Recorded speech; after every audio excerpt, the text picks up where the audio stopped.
khususnya terkait dengan pembuatan Zoom ya.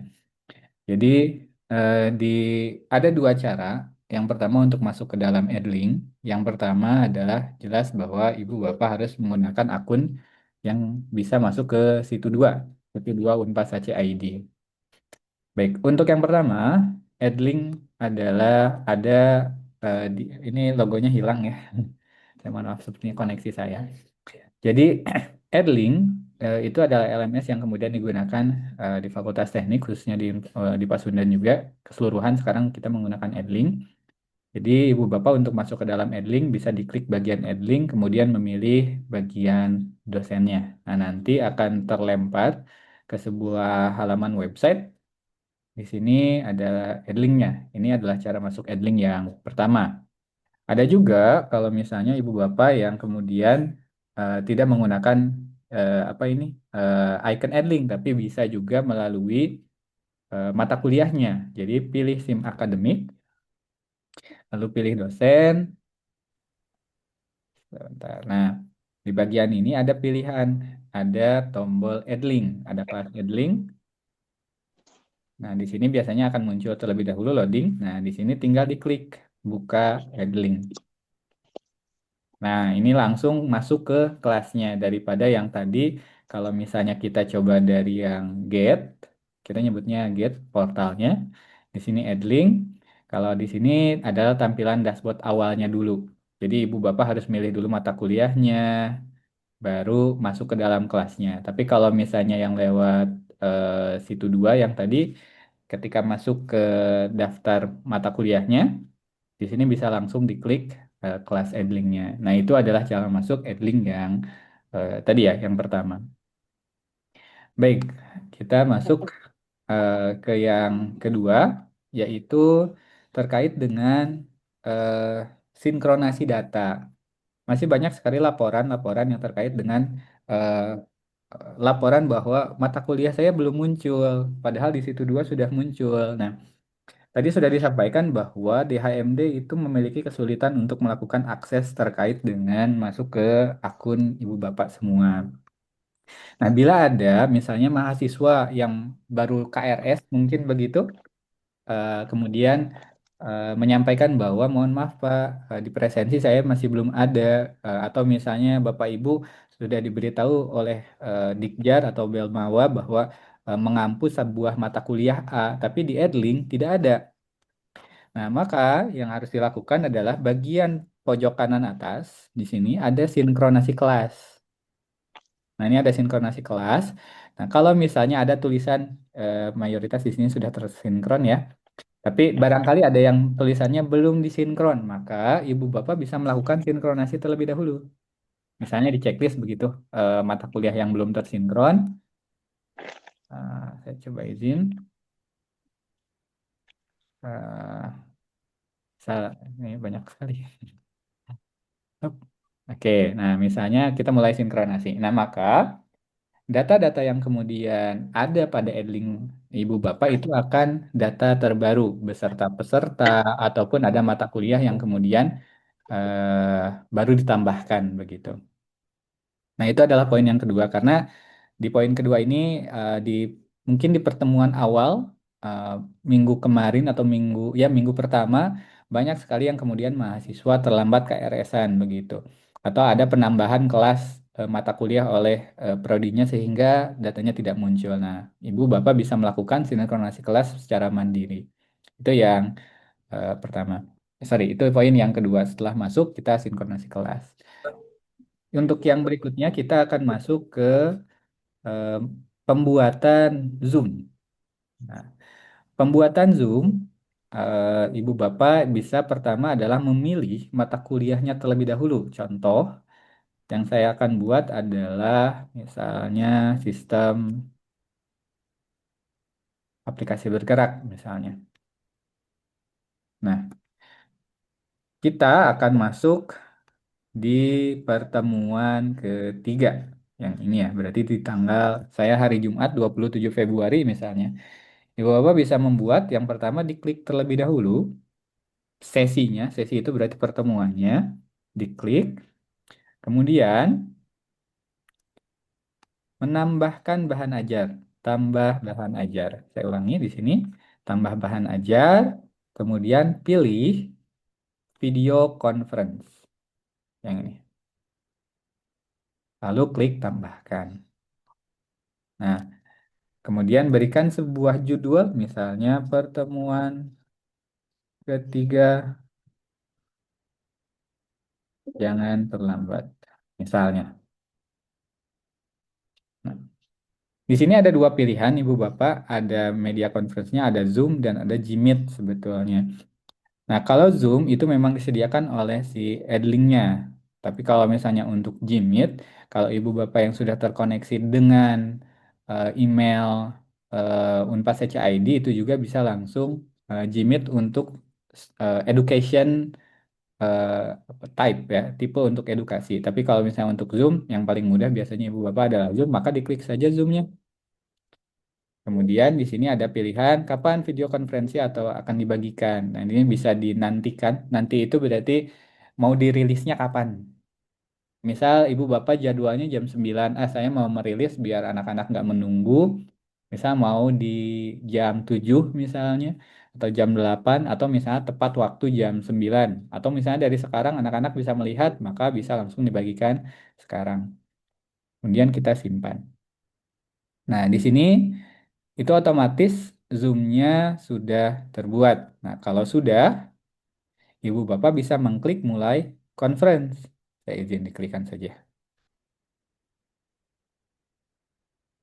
Nah, oh, saya sedang Zoom sebentar.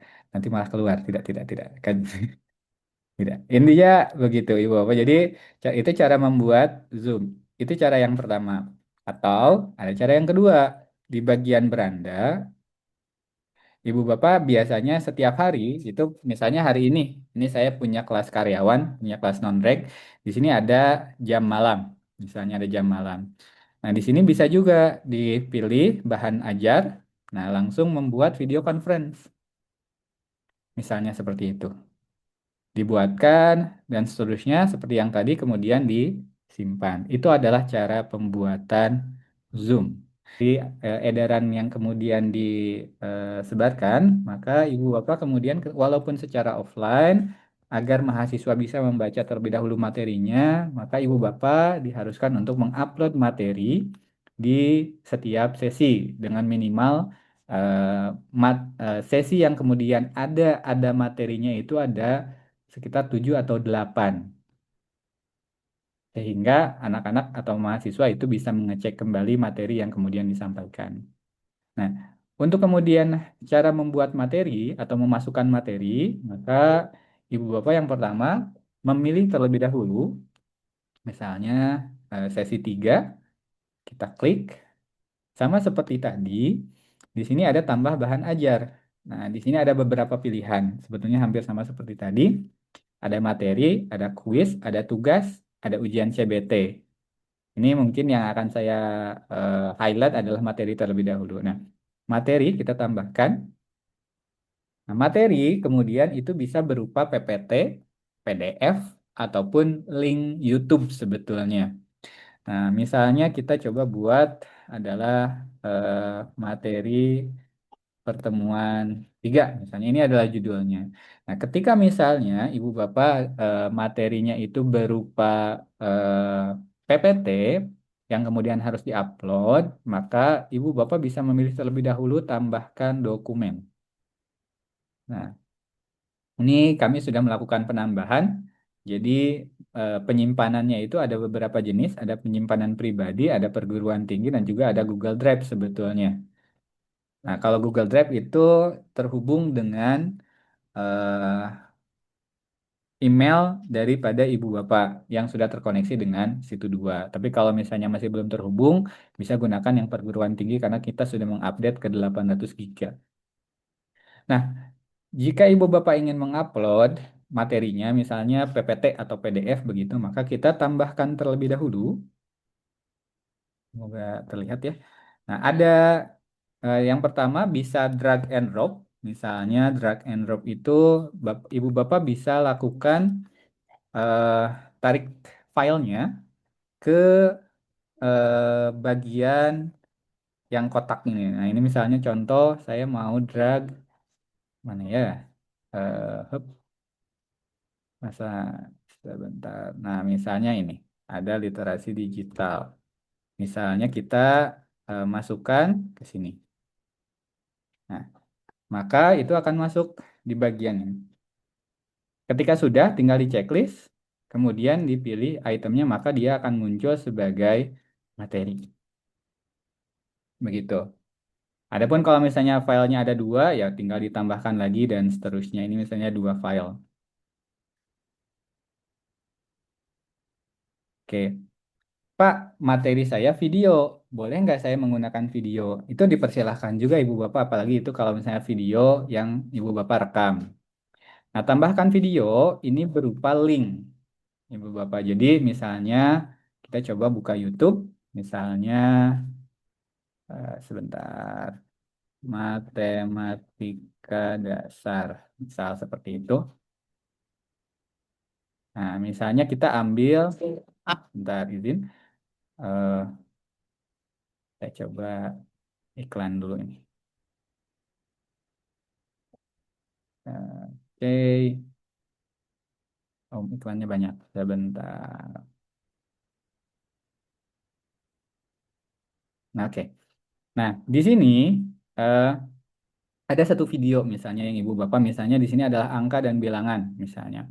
Nah, pada bagian eh, video ini, link YouTube ini, Ibu Bapak tarik linknya atau kopikan URL-nya, bisa lewat sini, sorry, bisa diklik bagikan.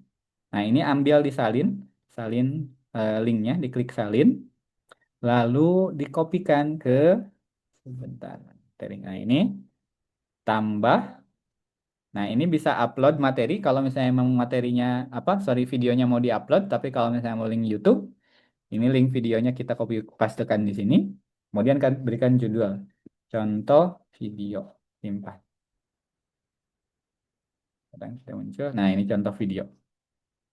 Tinggal dimasukkan, pilih item. Sehingga nanti Ibu Bapak sudah punya satu link video di mana nanti mahasiswa itu untuk melihat materinya bisa mengakses ke head link dan diklik begitu nanti akan muncul. Kita simpan. Oke, bentar. Oke, sudah. Nah, ini adalah sesi eh, sebentar. Tadi pemasukan materi. Nah, di sini kita cek lagi. Ini ada. Jadi sudah ada tiga materi, adalah ada PDF, dan kemudian video. Pada sama sebetulnya dengan pada saat pembuatan materi ajar. Jadi Ibu Bapak bisa melakukan penambahan kuis atau tugas. Beda kuis dengan tugas itu adalah kuis itu bisa berbentuk pilihan ganda. Ibu Bapak, saya coba izin ya. Nah, ini kuisnya berupa pilihan ganda. Misalnya kuis kuis contoh. Misalnya. Nah, kemudian ini ada durasi pengerjaannya, apakah kemudian durasinya 30 menit, 60 menit. Posisinya adalah setiap orang atau setiap mahasiswa yang melakukan pengaksesan itu akan memiliki durasinya masing-masing sebetulnya. Jadi tidak, misalnya kita memberi waktu apa kuis itu dari jam 8 sampai dengan jam 10. Nah, kemudian ada durasi pengerjaannya adalah 30 menit. Ketika misalnya anak-anaknya mengakses di 8.10, ya maka 30 menitnya dimulai di 8.10. Berarti dia akan terhenti di 8.40 secara otomatis. Tapi kalau misalnya ada mahasiswa apa, saya baru mengaksesnya di jam 9.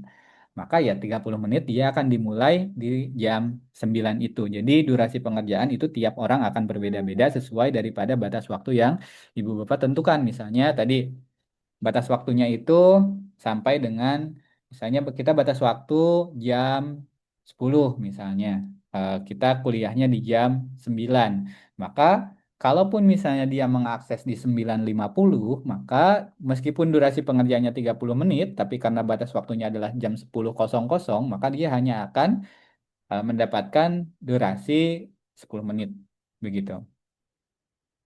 Nah, ini ada pilihan proctoring itu di mana si mahasiswa itu harus menyalakan kamera agar bisa didetek bahwa ujiannya itu atau kuisnya itu harus on cam dia. Jadi nggak hilang gitu. Jadi setiap daripada berapa menit begitu eh, si sistem ini akan men-screenshot foto menggunakan kamera yang ada di laptopnya.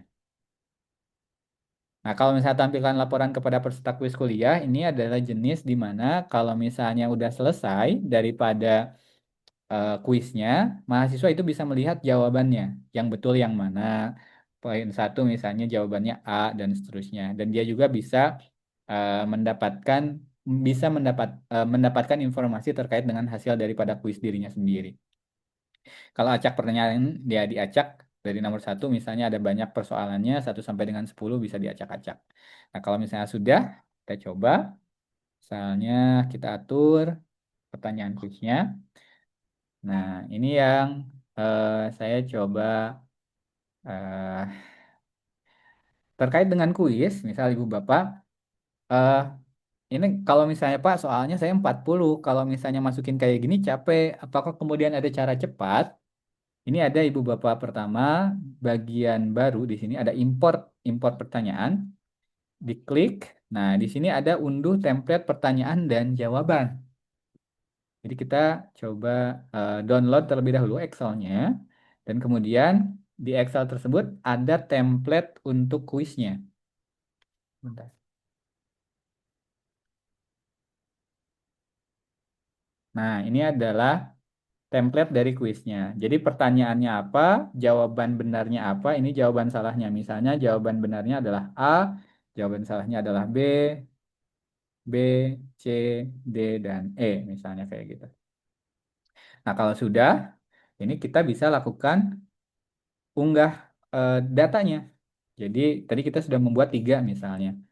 Download, import, maka ini otomatis sudah langsung ada 3 soal yang kita sudah buat. Jadi Ibu Bapak tidak harus kemudian menuliskan satu-satu. Hanya saja kekurangannya adalah kalau misalnya menggunakan Excel ini tidak bisa gambar, tidak bisa gambar begitu. Nah, tapi kalau misalnya manual ini bisa gambar, gambarnya apa dan seterusnya ini bisa via gambar begitu.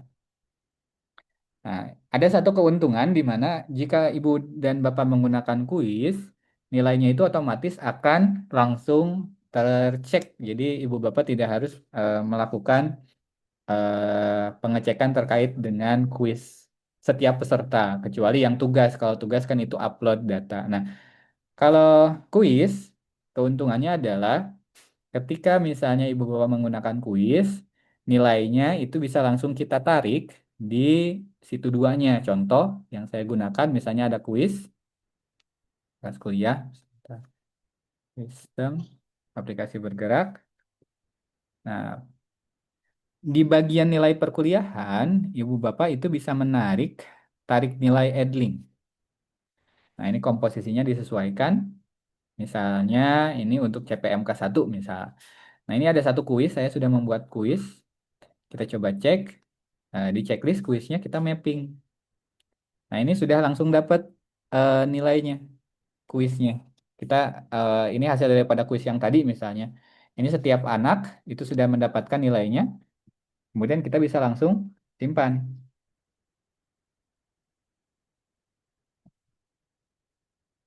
Oke. Oke. Nah, di sini sudah ada langsung nilainya. Ini adalah cara ketika Ibu Bapak menggunakan kuis. Pak, kalau kuisnya ada 5 gimana? Nah, kalau misalnya kuisnya ada 5 sama saja Pak, Bu, di sini. Jadi, misalnya tadi kuisnya ada 5 di checklist dulu saja, kemudian si, si kuis tadi itu masuk ke bobot komposisi nilai yang mana. Maka kalau misalnya ada lima kuis, secara otomatis itu akan dibagi rata semua. Misalnya nilai total berarti ada 500. Maka rata-ratanya akan dibagi oleh sistem sehingga mayoritasnya nilai nilai akhirnya itu nilai maksimalnya di 100. Itu akan otomatis. Jadi Ibu Bapak bisa langsung memindahkan datanya.